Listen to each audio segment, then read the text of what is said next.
राधे राधे, जय माता की भक्तों। आप सभी का स्वागत करती हूँ स्पिरिचुअल ज्ञान साधना में और आप सभी से अनुरोध करती हूँ कि स्पिरिचुअल ज्ञान साधना को सब्सक्राइब कर लीजिए और बेल आइकन को प्रेस कर दीजिए ताकि आपको नई नई वीडियोस का नोटिफिकेशन मिलता रहे। शुभम करोति कल्याणम धन संपदा शत्रु बुद्धि विनाशाय दीप ज्योति नमोस्तुते। जय माता की, राधे राधे। कैसे हैं आप सभी लोग? आशा करते हैं सभी लोग बहुत अच्छे होंगे। बताने के लिए कमेंट में जय माता की, राधे राधे अवश्य ही लिखिएगा। आज की वीडियो में हम बहुत ही सुंदर विषय लेकर आए हैं। जैसे सुबह के समय प्रातः काल हम भगवान का पूजन अर्चन करते हैं, प्रातः काल हम भगवान की पूजा करते हैं। उसके जो नियम है वो पहले भी हम वीडियो में आपको डाल चुके हैं, लेकिन आज की वीडियो में हम कुछ बातें बहुत ही महत्वपूर्ण है जो दैनिक जीवन में बहुत ही सिंपल सी बातें हैं, लेकिन वो बातें बहुत महत्वपूर्ण हैं। विषय ये है, और वो महत्वपूर्ण बातें क्या हैं जिन्हें हम ध्यान में रखकर यदि हम अपने जीवन में उन बातों को अपनाते हैं तो हमारे जीवन से बहुत सारी परेशानियाँ चुटकियों में दूर हो जाती हैं। कभी कभी होता है कि हम सब कुछ अच्छा करते हैं, फिर भी कहीं ना कहीं कुछ ना कुछ चीज़ें होती हैं हमें पता नहीं होती हैं, जिनकी वजह से जीवन में थोड़े उतार चढ़ाव आते हैं। और ऐसी कोई बात नहीं है, बस पूजा पाठ से संबंधित ही ये कुछ बातें हैं जो आज की वीडियो में हम आपके समक्ष करने वाले हैं।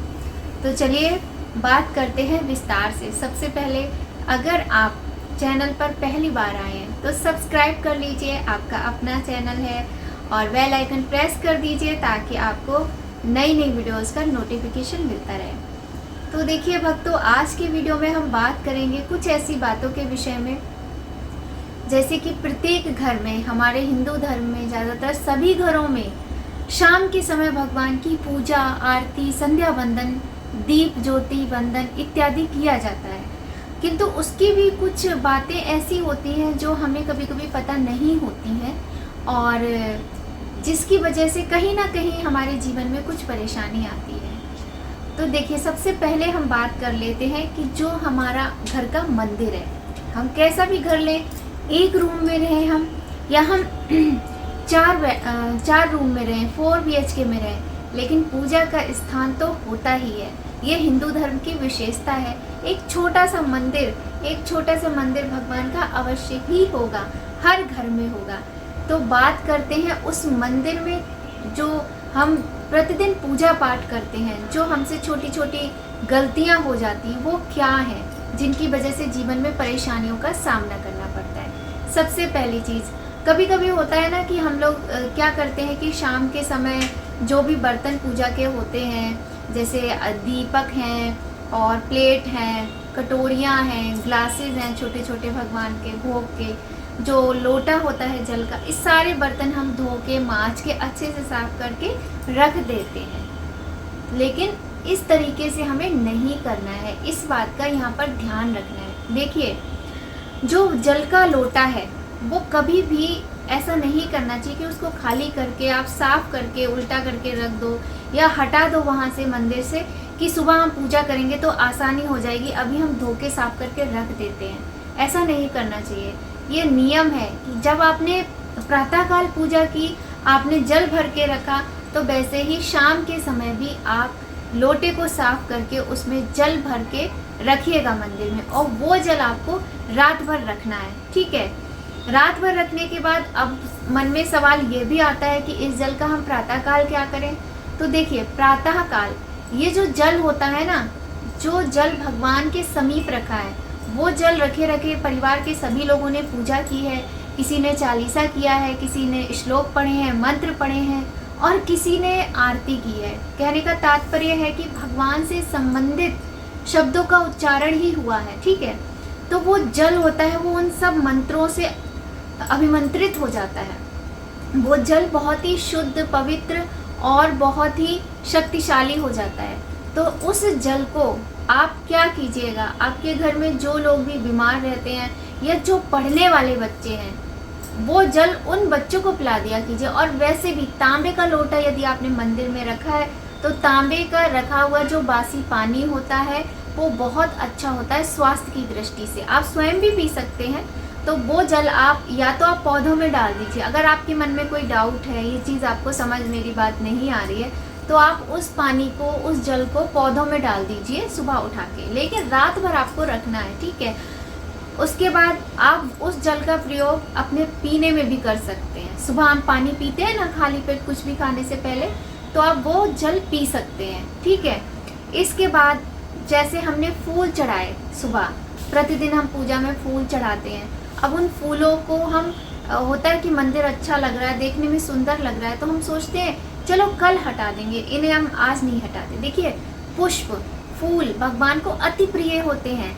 जब हम पुष्पों के साथ भगवान की पूजा अर्चना करते हैं तो भगवान बहुत प्रसन्न होते हैं। किंतु शाम के समय यदि आपने प्रातः काल पुष्प चढ़ाए हैं भगवान को, तो शाम की पूजा से पहले आप वो पुष्प हटा दीजिए। अब उन पुष्पों का क्या करें? उन पुष्पों को आप किसी गमले में डाल दीजिए, उनसे खाद बन जाएगी। और नहीं तो उन पुष्पों को आप एक जगह इकट्ठा कर लीजिए, बहते हुए जल में प्रवाहित कर सकते हैं, किसी भी पेड़ की जड़ में डाल सकते हैं। बस आपको ये ध्यान रखना है कि पैरों के नीचे नहीं पड़ने चाहिए वो पुष्प, ठीक है। अब तीसरी बात क्या है जो हमें ध्यान रखना चाहिए? अब हम बात करते हैं भोग प्रसाद की। तो देखिए, लड्डू गोपाल की सेवा जो लोग करते हैं उनके लिए मैं नहीं कह रही हूँ, उनकी बात अलग है।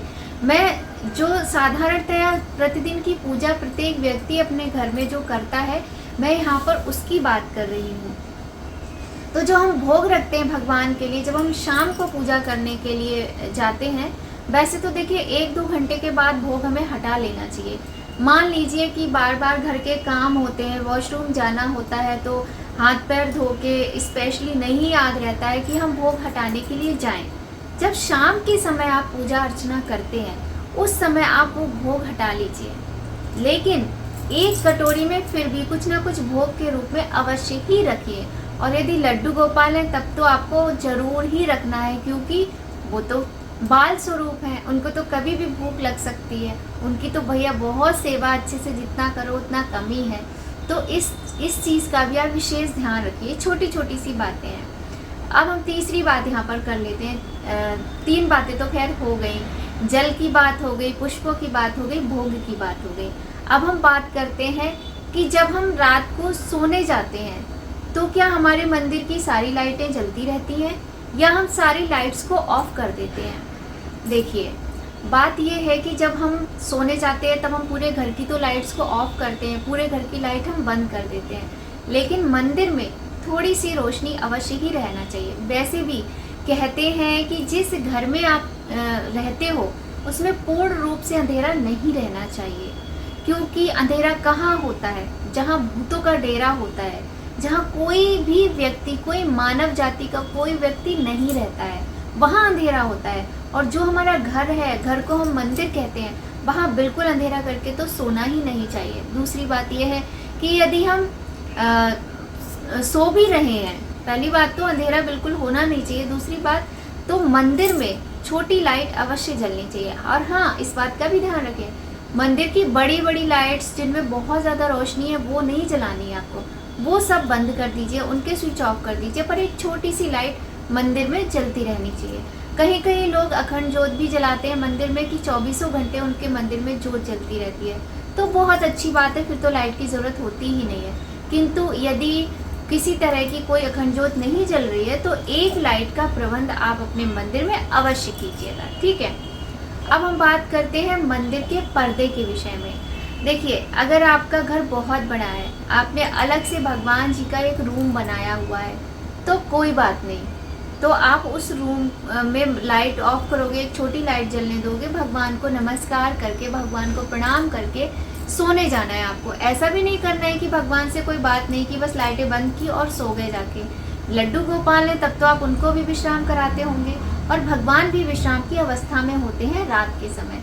तो आपको क्या करना होता है, जब हम सुबह उठते हैं प्रातःकाल, तो भी हमें भगवान को प्रणाम करना चाहिए, उनसे प्रार्थना करना चाहिए कि प्रभु दिन की शुरुआत हो रही है, सब कुछ शुभ कुशल और मंगलमय होना चाहिए, है ना। ऐसे प्रार्थना करते हैं भगवान से। और पूजा तो हम करते ही करते हैं। उसके बाद जब हम सोने जाते हैं तब भी हम भगवान को प्रणाम करके और उनसे प्रार्थना करके सोते हैं।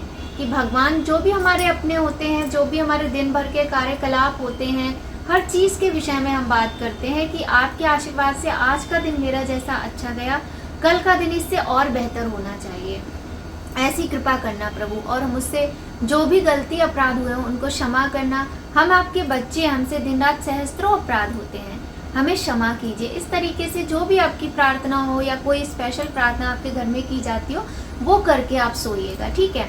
और फिर आपको क्या करना है, जब आप देखिए सुबह के समय तो हम लोग ये कार्य करते ही हैं कि जब हम मंदिर में जाते हैं तो हम 3 बार ताली बजाते हैं, उसके बाद ही हम भगवान के मंदिर के पर्दे खोलते हैं, पट खोलते हैं, है ना। लेकिन जब आप शाम के समय जाते हैं मंदिर में पूजा करने के लिए, अपने घर के मंदिर में आरती संध्या वंदन करने के लिए, तब भी आपको ताली बजानी चाहिए, 3 बार ताली अवश्य बजानी चाहिए, क्योंकि आप भगवान को मतलब आप एक संदेश देते हैं कि आप पूजा करने के लिए आए हैं। अब हम बात करते हैं किसी दूसरी बात करते हैं कि देखिए जैसे कि कभी कभी क्या होता है ना कि पूजा हम करते हैं जब बिल्कुल अंधेरा हो जाता है, ये चीज़ नहीं करनी चाहिए। बिल्कुल अंधेरा होने पर पूजा नहीं की जाती है। शाम की पूजा संध्या वंदन सदैव ही गोधूली बेला में किया जाता है। गोधूली बेला क्या होती है, इसके विषय में विस्तार से वीडियो मेरे चैनल पर आपको मिल जाएगी, स्पिरिचुअल ज्ञान साधना पे, आप वहां जाकर चेक कर सकते हैं। फिलहाल हम यहाँ बता देते हैं, जैसे ही सूर्यास्त का समय होता है उससे 10 मिनट पहले से ही आप तैयारी कर लीजिए, और जैसे ही सूर्य अस्त होने वाले होते हैं वैसे ही आप अपने मंदिर में दिया प्रज्वलित कर लीजिए। अब यहाँ बात करते हैं घड़ी के समय की। तो एक बात हम आपको यहाँ और बताएंगे, बहुत विशेष बात है, शायद ज़्यादातर लोग नहीं बताते होंगे, कुछ लोग बताते होंगे कि जो घड़ी में जो समय होता है ना, आप एक ही समय बनाएं भगवान की पूजा का, चाहे वो सुबह का हो शाम का हो। सुबह यदि आप 7 बजे पूजा करते हैं तो आप कोशिश करें, प्रयत्न करें कि 7 बजे ही आपको पूजा करनी है, और शाम को आप यदि 6 बजे 6:30 बजे पूजा करते हैं तो आप वही समय रखिएगा, एक ही समय निश्चित कीजिएगा। फिर देखिए आपकी पूजा का क्या लाभ आपको मिलता है, क्या परिवर्तन आपको मिलता है। इसके अलावा हम आपको यहाँ एक और बात बता दें, कभी कभी क्या होता है घर में बच्चे होते हैं, बड़े होते हैं, हस्बैंड वाइफ होते हैं, तो लड़ाई झगड़ा तो देखिए सबके घर में कुछ ना कुछ बात पे कहा सुनी होती है, यही तो समाज है, यही तो घर है, परिवार है ना, कहीं ज़्यादा कहीं कम। लेकिन आपको एक बात का विशेष रूप से ध्यान रखना चाहिए कि जो संध्या वंदन का समय होता है, जो शाम की पूजा आरती का समय होता है, उस समय घर में किसी तरह की कोई लड़ाई झगड़ा क्लेश ना हो। इसके लिए आप पहले से ही प्रिपेयर हो जाइए, बच्चों को भी समझा दीजिए कि भाई इस समय नहीं झगड़ना है। बच्चे झगड़ भी रहे हैं तो उस बात को आप बहुत लंबा ना खींचें, ख़त्म करें बात को। और शाम का समय माता लक्ष्मी के आगमन का होता है, तो यदि शाम के समय घर में कलह होता है ना, तो माँ लक्ष्मी कभी प्रसन्न नहीं होती हैं, और ना ही माँ लक्ष्मी हमारे घर में कभी आती हैं, वो बाहर से ही लौट जाती हैं। कहा जाता है ना, दरिद्रता आती है ऐसे घरों में, तो इस बात का विशेष ध्यान रखें। और इसके अलावा यहाँ हम आपको एक बात और बताएं, जिस घर में हस्बैंड वाइफ में बहुत अधिक झगड़ा होता है, बहुत ज़्यादा झगड़ा कलह कलेश होता है, वहाँ आपको क्या करना है, आप यदि चौखट पे अपनी दिया जलाते हैं तो मैं आपको बता रही हूँ, और नहीं जलाते हैं तो जलाइए। देखिए अच्छे काम करने में कोई बुराई नहीं है, लेकिन सावधानी पूर्वक आपको चौखट का दिया जलाना है। ये भी देखिए गर्मी का समय बहुत ज़्यादा है इस समय, ये ध्यान रखिएगा। चौखट अगर लकड़ी की है तो आप थोड़ा दूर रखिएगा दिए को, और दिए को एक प्लेट में रखना होता है, थोड़े से अक्षत या पुष्प का आसन देके, और दिया जैसे ही शांत हो जाए आप उठाकर अपना अंदर रख लीजिए। इसमें मैं आपको यहाँ बताऊँगी, आप पीतल का और मिट्टी का दिया जला सकते हैं अपने घर की चौखट पे। और इसमें आप ये जिसके घर में ज़्यादा कलह कलेश होता है वहाँ पर आपको क्या करना है, आप सरसों के तेल का दिया जलाइए, उसमें 2 काली मिर्ची डाल लीजिए। 2 काली मिर्ची डालकर आपको घर की चौखट पर दिया जलाना है। और अब बात ये आती कि जब दिया शांत हो जाएगा तो हम उसका क्या करेंगे, जो काली मिर्ची बचेगी उसका क्या करेंगे। तो काली मिर्च आप उठा के कहीं भी पेड़ पौधों में कहीं भी डाल दीजिए, आप कचरे में भी डाल सकते हैं, जो रसोई वाला कचरा होता है, मतलब गंदे कचरे में नहीं डालना है, लेकिन हाँ रसोई वाले कचरे में आप डाल सकते हैं। नहीं तो सबसे अच्छा है कि किसी पौधे में डाल दीजिए, ये आप उपाय करके देखिए, आपको 21 दिनों में लाभ मिलेगा। आपके घर में लड़ाई झगड़ा बिल्कुल बंद हो जाएगा। अब हम आपसे बात करते हैं, आजकल हम ज़्यादातर देखते हैं कि जो गोधूली बेला का समय होता है, शाम का समय, सूर्यास्त का समय, हम अक्सर देखते हैं उस समय पर बच्चे पढ़ाई कर रहे होते हैं। बहुत गलत है। पुराने समय से ये बात चली आ रही है, नियम चले आ रहे हैं कि विद्या अध्ययन का सबसे ज़्यादा अच्छा समय सुबह का माना जाता है, जो कि ब्रह्म मुहूर्त का होता है। मान लीजिए बच्चे सुबह इतनी जल्दी उठ के नहीं पढ़ सकते हैं, लेकिन गोधूली बेला में तो विद्या अध्ययन किया ही नहीं जाता है, वर्जित है। इस समय यदि बच्चा पढ़ाई लिखाई करता है तो उसकी बुद्धि में कमी आती है, बुद्धि कमज़ोर होती है। इसलिए ये बहुत कहने के लिए आपको हंसी भी आएगी किसी किसी को कि ये कोई बात होती है, लेकिन हाँ जी, ये बात होती है। वैसे तो आपको बताऊं, जो गोधूली बेला का समय होता है उस समय सारे कार्य छोड़ दिए जाते हैं। जो मुख्य कार्य, सबसे पहला कार्य पूजा पाठ का दीप प्रज्वलित करने का होता है। बाकी सब लोग साथ में बैठते हैं, बातचीत करते हैं, हंसते हैं, मुस्कुराते हैं, चाय पीते हैं, ये सब करते हैं। बाकी कोई कार्य इस तरह का नहीं करना चाहिए गोधूली बेला में। छोटी छोटी सी बातें हैं जो आपके जीवन को किस तरीके से बदल सकती हैं। आप इन नियमों का पालन कीजिए, आपको स्वयं समझ में आ जाएगा कि इन छोटी छोटी सी बातों से कितना ज़्यादा असर होता है। तो ये बातें थी। देखिए, आप लोग करते होंगे, बहुत सारे नियमों का पालन करते होंगे, बहुत सारे लोगों को तो खैर पता नहीं होता है। हर तरह का समय होता है और किसी किसी को नहीं पता होता है और किसी को पता होता है। लेकिन ये जो आज की वीडियो में हमने आपको छोटी छोटी सी बातें बताई हैं, ये छोटी छोटी सी बातें बहुत बड़ी बन जाती। जैसे कि होता नहीं है कि छोटी सी बात पे झगड़ा स्टार्ट हुआ और वो कहाँ से कहाँ पहुँच गया, बहुत तिल का ताड़ बन गया। वैसे ही छोटी अच्छी बातें जो होती हैं वो भी हमारे जीवन में बहुत अधिक शुभता लाती हैं, हमारे जीवन को बहुत अधिक खुशनुमा बना देती हैं, प्रसन्नता पूर्वक जो वातावरण होता है वो बना देती हैं। इन बातों का ध्यान रखिए। और देखिए, ऐसी बहुत सारी बातें होती हैं, वीडियो बहुत लंबा हो जाएगा। तो जैसे शाम के समय हमें किसी को उधार नहीं देना चाहिए, शाम के समय हमें दूध, नमक, इस तरीके की चीज़ें कोई मांगने भी आए तो भी नहीं देना चाहिए। जो गोधूली बेला का समय होता है पहले ले लो, दिन में ले लो, जिसको भी चाहिए। शाम के समय मांगना भी नहीं चाहिए। दूसरा क्या है, कभी कभी हमें बहुत सफाई का मतलब कीड़ा लगा होता है कि हमें सफाई सफाई सफाई होता है ना किसी किसी को, तो वो लोग क्या करते हैं, जहाँ उनका मंदिर होता है ना पूजा का, वहाँ शाम के समय भी पोछा लगाने बैठ जाते हैं। बिल्कुल भी नहीं करना है। आपको यदि सफाई करनी है, आप दोपहर में कर लो, 4 बजे कर लो, किंतु गोधूली बेला के समय, सूर्यास्त के समय पूजा के स्थान पर पोछा बिल्कुल भी मत लगाइए। नहीं तो जो लक्ष्मी आपके घर आ रही है ना, वो वापस लौट जाएंगी, क्योंकि वो माता के आगमन का समय है। आप उस समय पोछा लगाओगे, वो माँ को पसंद नहीं आएगा। आप पहले से तैयारी कर लो, भजन चला दो, म्यूजिक चला दो, भगवान का अच्छा सा कोई मंत्र लगा दो, दिया प्रज्वलित करो, है ना, ये सब करो। लेकिन ये कभी नहीं करना है कि शाम के समय आप पोछा लगाने बैठो। तो ये छोटी छोटी सी बातें हैं जिनको आप अपने जीवन में अपनाकर अपने जीवन को बहुत अधिक सुखमय बना सकते हैं। और देखिए, कोई भी काम छोटा या बड़ा नहीं होता है, छोटी बातें बहुत बड़ी बन जाती हैं, ये आप सभी जानते हैं। तो बातें जो मैंने बताई हैं, भले ही आपको वो सुनने में छोटी लगेगा ये क्या बात है, लेकिन जब आप उन्हें करोगे, उन्हें सोचोगे, तब आपको समझ में आएगा कि इनका क्या परिणाम होता है। तो अगर वीडियो आपको थोड़ी भी अच्छी लगे, लाइक कीजिएगा, और चैनल पर पहली बार आए हैं तो चैनल को सब्सक्राइब कीजिए। वीडियो आपको हेल्पफुल लगे तो मम्मी पापा, भाई बहन, फैमिली, फ्रेंड्स, रिलेटिव्स सभी के साथ शेयर ज़रूर कीजिएगा। कमेंट में जय माता की राधे राधे भी लिखते रहिएगा। तो मिलते हैं आपसे नई वीडियो में नई जानकारी के साथ। तब तक सभी लोग अपना ख्याल रखें, अपने अपनों का ख्याल रखें, प्रसन्न रहें, स्वस्थ रहें। जय माता की, राधे राधे।